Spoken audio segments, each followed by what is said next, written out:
नमस्कार। नमस्कार। तो आज हम 2025 के जो महत्वपूर्ण दिवस हैं और उनकी थीम्स उस पर एक नजर डालते हैं। हाँ बिल्कुल, जनवरी से दिसंबर तक देखते हैं क्या क्या खास दिन है और उनके पीछे क्या संदेश छुपा है। हाँ, मतलब ये जानने का एक तरीका है कि भाई दुनिया में, देश में किन मुद्दों पर फोकस है। ये अपडेट रहने का एक तेज तरीका भी है। सही बात है। सूची देखी मैंने तो कुछ थीम्स तो वाकई में बहुत दिलचस्प लगी। जैसे वो विश्व जल दिवस वाली थीम है, शांति के लिए जल। हाँ, उस पर आएंगे हम। या फिर राष्ट्रीय प्रौद्योगिकी दिवस का स्वदेशी तकनीक से वैश्विक प्रभाव तक। चलिए शुरू करते हैं, देखते हैं। बिल्कुल। देखिए, इन दिनों और थीम्स पर नजर रखना ये सिर्फ सामान्य ज्ञान की बात नहीं है। अच्छा। हाँ, दिलचस्प बात यह है कि ये वैश्विक चिंताओं को दर्शाते हैं, जैसे स्वास्थ्य है, पर्यावरण, मानवाधिकार और साथ ही राष्ट्रीय प्राथमिकताएं भी, जैसे संविधान का सम्मान हो गया, शहीदों को श्रद्धांजलि या फिर तकनीकी प्रगति। ठीक है। और अक्सर क्या होता है कि ये थीम्स उस साल के जो कार्यक्रम होते हैं, अभियान होते हैं, यहाँ तक कि नीतियां भी उनको एक दिशा देती हैं। अच्छा, तो ये सिर्फ कैलेंडर पर निशान लगाने जैसा नहीं है? बिल्कुल नहीं। ये समझने में मदद करता है कि कौन से मुद्दे चर्चा में हैं, ग्लोबली या नेशनली। समझ गई। तो फिर चलिए साल की शुरुआत से ही देखते हैं। जनवरी 1 जनवरी वैश्विक परिवार दिवस। थीम है शांति और साझा करना। हाँ, काफी सकारात्मक शुरुआत है ये, और ये सीधे सीधे दुनिया में एकता की जरूरत को दिखाता है। फिर 4 जनवरी को विश्व ब्रेल दिवस। थीम है समावेश के माध्यम से सशक्तिकरण। समावेश के माध्यम से सशक्तिकरण। हाँ, ये लुई ब्रेल को तो सम्मान देता ही है, साथ ही जो दिव्यांग व्यक्ति हैं उनके अधिकारों और समावेश की अहमियत पर जोर देता है। और जनवरी में मुझे लग रहा है राष्ट्र निर्माण पर भी काफी फोकस है। हाँ बिल्कुल, कई दिन हैं, जैसे 9 जनवरी प्रवासी भारतीय दिवस। हाँ, राष्ट्र निर्माण में एनआरआई का योगदान। बिल्कुल। और फिर 12 जनवरी राष्ट्रीय युवा दिवस, स्वामी विवेकानंद का जन्मदिन। थीम है राष्ट्र निर्माण के लिए युवाओं का सशक्तिकरण। दोनों ही राष्ट्र निर्माण की बात कर रहे हैं, बस पर्सपेक्टिव अलग है, एक एनआरआई का, एक युवाओं का। सही, ये एक महत्वपूर्ण पैटर्न है, आप कह सकती हैं। राष्ट्र निर्माण तो एक लगातार चलने वाली प्रक्रिया है, और ये दिन अलग अलग वर्गों के योगदान को पहचान देते हैं। इसी कड़ी में देखें तो 15 जनवरी को भारतीय सेना दिवस है। गर्व के साथ राष्ट्र की सेवा। हाँ, और फिर महीने का सबसे महत्वपूर्ण दिन 26 जनवरी गणतंत्र दिवस। संविधान का सम्मान, लोकतंत्र की पहचान। ये तो हमारे राष्ट्रीय गौरव और संवैधानिक मूल्यों की बात करता है। बिल्कुल। और 24 जनवरी को राष्ट्रीय बालिका दिवस भी तो है, एक उज्जवल कल के लिए लड़कियों का सशक्तिकरण। हाँ, ये युवा सशक्तिकरण वाली जो थीम है ना, उसी का एक स्पेसिफिक पहलू है, खास तौर पर लड़कियों पर केंद्रित। ठीक है। जनवरी का अंत आते आते इतिहास और बलिदान की याद दिलाई जाती है। 27 जनवरी को हॉलोकॉस्ट स्मरण दिवस है, स्मृति, गरिमा और न्याय। हाँ। और 30 जनवरी को शहीद दिवस, महात्मा गांधी और स्वतंत्रता सेनानियों को श्रद्धांजलि। ये दिन हमें अपने अतीत से सीखने और जो बलिदान हुए हैं उन्हें न भूलने की प्रेरणा देते हैं। सही कहा। अब फरवरी में आते हैं। यहाँ वैश्विक मुद्दे दिख रहे हैं। 2 फरवरी विश्व आर्द्र भूमि दिवस, आर्द्र भूमि और मानव कल्याण। हाँ। और 4 फरवरी विश्व कैंसर दिवस, देखभाल के अंतर को पाटें। ये सीधे स्वास्थ्य और पर्यावरण से जुड़े हैं। हाँ, और ये दिखाता है कि हमारा कल्याण, मतलब मानव कल्याण, पर्यावरण से कितना जुड़ा है। और स्वास्थ्य सेवाओं में समानता लाना, ये कितनी बड़ी वैश्विक चुनौती है। ये जो थीम है देखभाल के अंतर को पाटें, ये सीधे सीधे हेल्थ सर्विसेज तक सबकी पहुंच की बात करती है। बिल्कुल। इसी तरह 20 फरवरी का विश्व सामाजिक न्याय दिवस है, अंतर को पाटना, गठबंधन बनाना। ये भी असमानताओं को कम करने पर ही केंद्रित है। और 13 फरवरी विश्व रेडियो दिवस। थीम है रेडियो, सूचना, मनोरंजन, शिक्षा का एक शतक। 100 साल। हाँ, 100 साल। और देखिए आज भी रेडियो कितना प्रासंगिक है। सही बात है, खासकर दूर दराज के इलाकों में तो बहुत ही ज्यादा। निश्चित रूप से रेडियो आज भी सूचना और जुड़ाव का एक बहुत शक्तिशाली माध्यम है, खासकर जहां डिजिटल डिवाइड ज्यादा है। मार्च का महीना तो और भी घना लग रहा है मुझे। 8 मार्च अंतर्राष्ट्रीय महिला दिवस। थीम है महिलाओं में निवेश करें, प्रगति में तेजी लाएं। हाँ, ये तो एक लगातार चलने वाला वैश्विक आह्वान है। बिल्कुल। और ये सिर्फ एक नारा नहीं है। महिलाओं में निवेश, चाहे वो शिक्षा हो, स्वास्थ्य हो या आर्थिक अवसर, ये सीधे तौर पर सतत विकास लक्ष्यों माने SDGs से जुड़ा है। अच्छा, और पूरी दुनिया की प्रगति के लिए जरूरी है। मार्च में और भी कई दिन हैं, जैसे 15 मार्च विश्व उपभोक्ता अधिकार दिवस। थीम है निष्पक्ष डिजिटल वित्त। हाँ, डिजिटल फाइनेंस की दुनिया में उपभोक्ताओं के अधिकार। फिर 20 मार्च विश्व गौरैया दिवस। मुझे गौरैया पसंद है, ये तो प्यारी थीम है। हाँ, और 21 मार्च अंतर्राष्ट्रीय वन दिवस, वन और नवाचार। कितनी विविधता है देखिए, डिजिटल फाइनेंस से लेकर गौरैया और वनों में इनोवेशन तक। ये विविधता ही दर्शाती है कि हमारी दुनिया कितनी जटिल है और सब कुछ कैसे एक दूसरे से जुड़ा हुआ है। डिजिटल दुनिया के अपने मुद्दे हैं तो पर्यावरण संरक्षण के अपने। हाँ, लेकिन 22 मार्च को विश्व जल दिवस की थीम, जिसका आपने जिक्र किया था, शांति के लिए जल, ये खास तौर पर ध्यान खींचती है। हाँ, शांति के लिए जल, ये कनेक्शन क्या है? ये थीम असल में उन तनावों की ओर इशारा करती है जो पानी की कमी या जो साझा जल संसाधन हैं, उनको लेकर देशों और समुदायों के बीच बढ़ रहे हैं। अच्छा, ये एक आह्वान है कि पानी को संघर्ष का कारण न बनने दिया जाए, बल्कि उसे सहयोग और शांति का साधन बनाया जाए। ये तो बहुत जरूरी संदेश है आज के समय में। बिल्कुल, बहुत सामयिक और महत्वपूर्ण। मार्च में ही 23 मार्च को शहीद दिवस भी है। भगत सिंह, राजगुरु, सुखदेव को श्रद्धांजलि। और 24 मार्च को विश्व टीबी दिवस। हाँ, हम टीबी खत्म कर सकते हैं। हाँ, ये सकारात्मक रवैया, ये कैन डू एटीट्यूड, ये वैश्विक स्वास्थ्य लक्ष्यों को पाने के लिए बहुत जरूरी है। सही। अब आते हैं अप्रैल में। 7 अप्रैल विश्व स्वास्थ्य दिवस। थीम बहुत सीधी और शक्तिशाली है, मेरा स्वास्थ्य मेरा अधिकार। हाँ, ये स्वास्थ्य को एक बुनियादी मानव अधिकार, एक बेसिक ह्यूमन राइट के तौर पर देखती है। बिल्कुल। ये सरकारों और संस्थाओं को उनकी जिम्मेदारी याद दिलाती है कि भाई स्वास्थ्य सेवाएं सबके लिए सुलभ हों, बिना किसी भेदभाव के। ये सिर्फ बीमारी के इलाज की बात नहीं है। नहीं है, ये स्वस्थ जीवन जीने के अधिकार की बात है। और फिर 22 अप्रैल पृथ्वी दिवस। हाँ, थीम है ग्रह बनाम प्लास्टिक। ये तो पिछले कुछ सालों से सुनी रहे हैं, पर अब तो जैसे सीधी लड़ाई का ऐलान है। हाँ, बिल्कुल, प्लास्टिक प्रदूषण की समस्या जिस तरह बढ़ी है, उसे देखते हुए ये थीम बहुत सटीक है। ये तुरंत कार्रवाई की मांग करती है। इसी तरह 25 अप्रैल को विश्व मलेरिया दिवस है। मलेरिया के खिलाफ लड़ाई में तेजी लाना, ये भी एक महत्वपूर्ण स्वास्थ्य चुनौती पर फोकस है। मई में 1 मई अंतर्राष्ट्रीय श्रमिक दिवस आता है। श्रमिकों के अधिकार और सामाजिक न्याय। हाँ, ये दिन ऐतिहासिक रूप से श्रमिक आंदोलनों की देन है। और आज भी जैसे गिग इकोनॉमी है, काम करने के तरीके बदल रहे हैं, तो श्रमिकों के अधिकार और सामाजिक न्याय की प्रासंगिकता बनी हुई है। बिल्कुल। और 11 मई राष्ट्रीय प्रौद्योगिकी दिवस। इसकी थीम मुझे काफी दिलचस्प लगी थी, स्वदेशी तकनीक से वैश्विक प्रभाव तक। हाँ, ये थीम भारत की जो बढ़ती टेक्निकल कैपेबिलिटीज हैं और आत्मनिर्भर भारत जैसे अभियान हैं, उनको दर्शाती है। अच्छा। इसका मतलब सिर्फ भारत में टेक्नोलॉजी बनाना नहीं है, बल्कि ऐसी टेक्नोलॉजी बनाना है जिसका दुनिया पर, मतलब ग्लोबली, सकारात्मक असर हो। ये एक महत्वाकांक्षा दिखाती है। 15 मई को परिवारों पर अंतर्राष्ट्रीय दिवस है। थीम है परिवार और जलवायु परिवर्तन। ये थोड़ा अप्रत्याशित सा लगा मुझे। हाँ, लेकिन ये बहुत महत्वपूर्ण है। ये हमें याद दिलाता है कि जलवायु परिवर्तन सिर्फ सरकारों या उद्योगों का मुद्दा नहीं है। ये सीधे तौर पर परिवारों को प्रभावित करता है, उनके स्वास्थ्य को, उनकी आजीविका को, उनके भविष्य को, और साथ ही परिवार इसके समाधान का हिस्सा भी बन सकते हैं, अपनी जीवन शैली में बदलाव लाकर। हाँ, बिल्कुल। इसी तरह 22 मई का अंतर्राष्ट्रीय जैव विविधता दिवस है।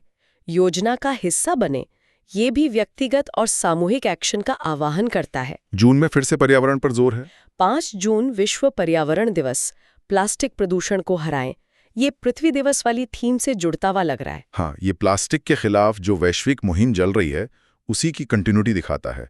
ये दर्शाता है कि ये एक बड़ी और लगातार बनी रहने वाली चुनौती है। ठीक है। 8 जून को विश्व महासागर दिवस है। आश्चर्य जो हमें बनाए रखता है, उसे बनाए रखना, ये भी हमारे जीवन के लिए महासागर कितने जरूरी हैं, इस पर जोर देता है। 14 जून विश्व रक्तदाता दिवस, रक्तदान करें, जीवन दान करें। और 21 जून अंतर्राष्ट्रीय योग दिवस, मानवता के लिए योग। योग दिवस की थीम मानवता के लिए योग तो बहुत व्यापक है। हाँ, योग अब सिर्फ भारत की धरोहर नहीं रहा, ये एक वैश्विक स्वास्थ्य और कल्याण आंदोलन बन चुका है। सही बात है। ये थीम योग के जो शारीरिक, मानसिक और शायद आध्यात्मिक लाभ हैं, उनको पूरी मानवता के लिए प्रासंगिक बताती है, खासकर आज के तनावपूर्ण समय में। जुलाई में भारत केंद्रित दिन भी हैं, जैसे 1 जुलाई जीएसटी दिवस, कराधान को सरल बनाना। हाँ, जीएसटी मतलब गुड्स एंड सर्विसेज टैक्स, ये भारत का एक बड़ा कर सुधार था। हाँ, इसका मकसद था व्यापार करने में आसानी लाना और टैक्स सिस्टम को एकीकृत करना। ये दिन उसी सुधार को समर्पित है। 11 जुलाई विश्व जनसंख्या दिवस। थीम है सतत भविष्य के लिए युवाओं का सशक्तिकरण। फिर से युवाओं पर फोकस। हाँ, दुनिया की आबादी में युवाओं का एक बहुत बड़ा हिस्सा है, खासकर विकासशील देशों में। तो उन्हें सही कौशल, शिक्षा और अवसर देकर ही हम एक टिकाऊ भविष्य सुनिश्चित कर सकते हैं। ये थीम राष्ट्रीय युवा दिवस वाली थीम से भी मिलती है। हाँ, सही कहा। 18 जुलाई को नेल्सन मंडेला दिवस है। गरीबी और असमानता का मुकाबला करें। ये वैश्विक सामाजिक न्याय पर जोर देता है। और 26 जुलाई कारगिल विजय दिवस, हमारे नायकों को याद करते हुए। ये राष्ट्रीय गौरव का दिन है। बिल्कुल, ये दिन हमें अपने सशस्त्र बलों के शौर्य और बलिदान की याद दिलाता है और देश की रक्षा के प्रति उनका जो समर्पण है उसको सम्मान देता है। अगस्त में आते हैं 12 अगस्त, अंतर्राष्ट्रीय युवा दिवस। थीम है युवाओं के लिए हरित कौशल। ये दिलचस्प है। हाँ, बहुत दिलचस्प और सामयिक भी। जैसे जैसे दुनिया सस्टेनेबिलिटी और क्लाइमेट चेंज पर फोकस कर रही है, भविष्य की नौकरियां, अर्थव्यवस्था वो ग्रीन होती जाएगी। तो युवाओं को इन ग्रीन स्किल्स से लैस करना, उन्हें भविष्य के लिए तैयार करना है, ये सतत विकास के लिए बहुत जरूरी है। 15 अगस्त स्वतंत्रता दिवस की थीम है राष्ट्र प्रथम, सदैव प्रथम। हाँ, और 19 अगस्त विश्व मानवतावादी दिवस है। चाहे जो हो, ये उन लोगों को सलाम करता है जो मुश्किल हालात में भी मानवता की सेवा में लगे रहते हैं। बिल्कुल। 29 अगस्त राष्ट्रीय खेल दिवस, एकता और उत्कृष्टता के लिए खेल। हाँ, खेल वाकई में लोगों को जोड़ते हैं और उत्कृष्टता हासिल करने की प्रेरणा भी देते हैं। ये थीम इन दोनों पहलुओं को बखूबी दर्शाती है। अब साल के आखिरी हिस्से में चलते हैं, सितंबर से दिसंबर। 5 सितंबर शिक्षक दिवस, भारत, शिक्षकों का सम्मान, राष्ट्र का निर्माण। हाँ, और 8 सितंबर अंतर्राष्ट्रीय साक्षरता दिवस, बेहतर भविष्य के लिए साक्षरता, शिक्षा पर फिर से जोर। शिक्षा और शिक्षक दोनों ही किसी भी समाज और राष्ट्र की नींव होते हैं।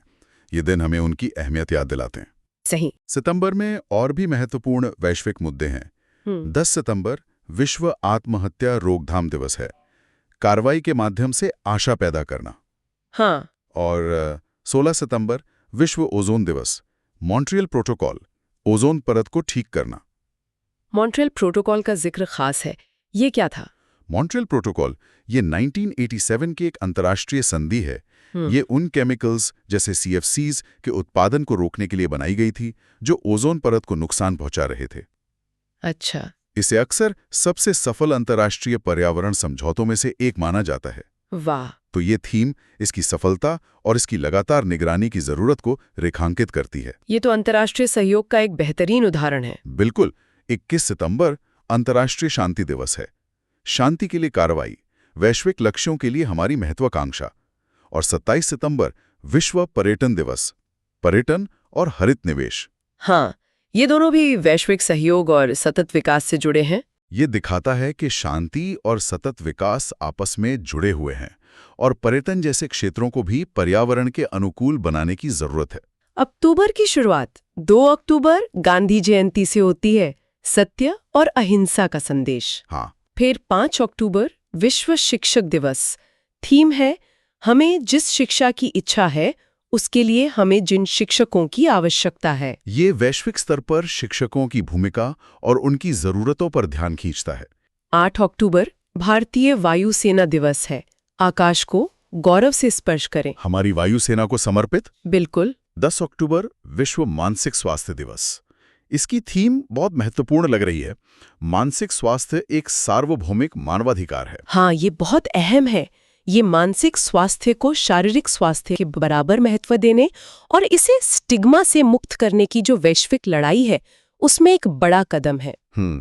इसे एक बुनियादी अधिकार मानना, ये स्वास्थ्य सेवाओं और सामाजिक समर्थन तक पहुंच सुनिश्चित करने के लिए जरूरी है। किसी को पीछे न छोड़ें। ये फिर से पानी और भोजन के गहरे संबंध को दिखाती है। हाँ, बिल्कुल। और 24 अक्टूबर संयुक्त राष्ट्र दिवस, एक स्वस्थ ग्रह पर शांति, गरिमा और समानता। 31 अक्टूबर राष्ट्रीय एकता दिवस, सरदार पटेल की जयंती पर एक भारत श्रेष्ठ भारत का संदेश। हाँ, ये सभी दिन और थीम्स वैश्विक सहयोग, मानवाधिकार, राष्ट्रीय एकता जैसे मूल्यों पर जोर देते हैं। नवंबर में आते हैं 7 नवंबर राष्ट्रीय कैंसर जागरूकता दिवस। जल्दी पता लगने से जान बचती है। हाँ, जागरूकता। और 9 नवंबर कानूनी सेवा दिवस, सभी के लिए न्याय तक पहुंच। 11 नवंबर राष्ट्रीय शिक्षा दिवस, मौलाना आजाद की जयंती। ये सब सामाजिक न्याय के अलग अलग पहलू लग रहे हैं मुझे। एकदम सही कहा आपने। स्वास्थ्य, न्याय और शिक्षा, ये तीनों ही एक न्यायपूर्ण और समान समाज के स्तंभ हैं। 14 नवंबर बाल दिवस है, हर बच्चे के लिए हर अधिकार।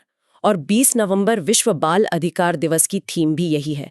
बच्चों के अधिकारों पर ये दोहरा जोर क्यों? ये दिखाता है कि बच्चों के अधिकार कितने मौलिक हैं, कितने नॉन नेगोशिएबल हैं। अच्छा। एक ही महीने में 2 बार इस पे जोर देना इसकी तात्कालिकता और यूनिवर्सैलिटी को दिखाता है। 25 नवंबर महिला हिंसा उन्मूलन दिवस है। UNIT महिलाओं और लड़कियों के खिलाफ हिंसा को रोकने के लिए निवेश करें। ये भी एक बेहद जरूरी सामाजिक मुद्दे पर एक्शन का आह्वान है। और 26 नवंबर संविधान दिवस, संविधान का सम्मान, लोकतंत्र की पहचान। ये थीम गणतंत्र दिवस से मिलती जुलती है। हाँ, और ये साल में 2 बार हमें हमारे लोकतंत्र का जो आधार है यानी संविधान, उसके प्रति सम्मान और प्रतिबद्धता की याद दिलाता है। ये इसके महत्व को दर्शाता है। सही। और अब साल का आखिरी महीना दिसंबर, 1 दिसंबर विश्व एड्स दिवस। थीम है समुदायों को नेतृत्व करने दें। ये एक बहुत महत्वपूर्ण बदलाव है, एक शिफ्ट है। ये दिखाता है कि एड्स जैसी स्वास्थ्य चुनौतियों से निपटने में सरकारी प्रयासों के साथ साथ जमीनी स्तर पर समुदायों की भागीदारी, उनका नेतृत्व कितना जरूरी है। 3 दिसंबर अंतर्राष्ट्रीय दिव्यांगजन दिवस भी सतत विकास लक्ष्यों में दिव्यांगजनों की समान भागीदारी पर केंद्रित है। दिसंबर में हमारी सेनाओं को समर्पित दिन भी है। 4 दिसंबर भारतीय नौसेना दिवस, समुद्री उत्कृष्टता के शिखर पर। हाँ। 7 दिसंबर सशस्त्र सेना झंडा दिवस, हमारे बहादुरों का सम्मान। और 16 दिसंबर विजय दिवस, 1971 युद्ध विजय। राष्ट्रीय सुरक्षा और संप्रभुता के लिए हमारे सशस्त्र बलों का योगदान अमूल्य है। ये दिन उनके शौर्य, बलिदान और समर्पण को याद करने और उनके प्रति कृतज्ञता व्यक्त करने के अवसर हैं। 10 दिसंबर मानवाधिकार दिवस है, सभी के लिए स्वतंत्रता, समानता और न्याय। ये वैश्विक मानवाधिकार घोषणा की याद दिलाता है। हाँ, universal declaration of human rights. 14 दिसंबर राष्ट्रीय ऊर्जा संरक्षण दिवस, ऊर्जा बचाएं, भविष्य बचाएं। ऊर्जा संरक्षण और मानवाधिकार दोनों ही एक सतत भविष्य के लिए अहम हैं। और अंत में 22 दिसंबर राष्ट्रीय गणित दिवस, श्रीनिवास रामानुजन जयंती। हाँ, विज्ञान और ज्ञान की खोज का सम्मान। और 25 दिसंबर क्रिसमस, शांति, खुशी और देना। बिल्कुल, शांति और सद्भावना का संदेश। तो हमने 2025 के महत्वपूर्ण दिवसों और उनकी थीम्स की इस पूरी यात्रा को देखा। मतलब व्यक्तिगत अधिकारों से लेकर वैश्विक चुनौतियों तक, राष्ट्रीय गौरव से लेकर सतत विकास तक, कितनी विविधता है, कितनी गहराई है इन विषयों ने। हाँ। तो इसका कुल मतलब क्या निकलता है? हमने क्या पैटर्न देखे इसमें? मतलब यह है कि ये सिर्फ कैलेंडर पर लिखी तारीखें नहीं हैं। ये दिन हमें हर साल जो महत्वपूर्ण मुद्दे हैं उन पर सोचने, जानकारी हासिल करने और शायद अपनी क्षमता के अनुसार कुछ कदम उठाने के लिए प्रेरित करते हैं। हमने देखा कि पर्यावरण, मानवाधिकार, खासकर महिलाओं, बच्चों और स्वास्थ्य के अधिकार, युवाओं का सशक्तिकरण और तकनीक का सामाजिक प्रभाव, ये विषय बार बार उभर कर आ रहे हैं। हाँ, ये बार बार आए हैं। और थीम्स में जो कंटिन्यूटी या बदलाव दिखता है वो वैश्विक और राष्ट्रीय प्राथमिकताओं में जो मंथन चल रहा है उसका संकेत देता है। अच्छा। तो इन दिनों और उनके संदेशों को समझने से हमें आज की दुनिया की जो बहसें हैं, जो कोशिशें चल रही हैं, उनको समझने का एक बेहतर नजरिया मिलता है। ये सोचने वाली बात है।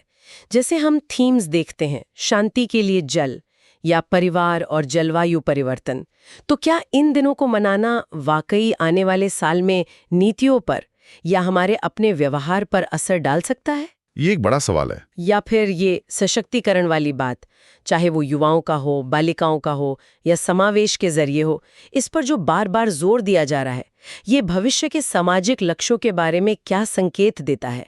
इस पर सोचा जा सकता है। बिल्कुल, ये विचार करने योग्य प्रश्न है। अगर आपको ये वीडियो पसंद आया हो तो कमेंट करके ज़रूर बताएं और अगला टॉपिक क्या होना चाहिए वो भी हमें ज़रूर बताएं। आपका एक लाइक हमें और बेहतर और सटीक कंटेंट बनाने की प्रेरणा देता है। शेयर करें ताकि ये जानकारी हर उस छात्र तक पहुँचे जो अपने सपनों के लिए मेहनत कर रहा है। और सब्सक्राइब करें हमारे चैनल को, क्योंकि आपकी सफलता ही हमारा मिशन है। हम हर वीडियो में कोशिश करते हैं कि आपको वो जानकारी मिले जो परीक्षा में काम आए और जो आपको आत्मविश्वास दे। आप सभी का इस वीडियो को देखने के लिए दिल से धन्यवाद। मिलते हैं अगले वीडियो में।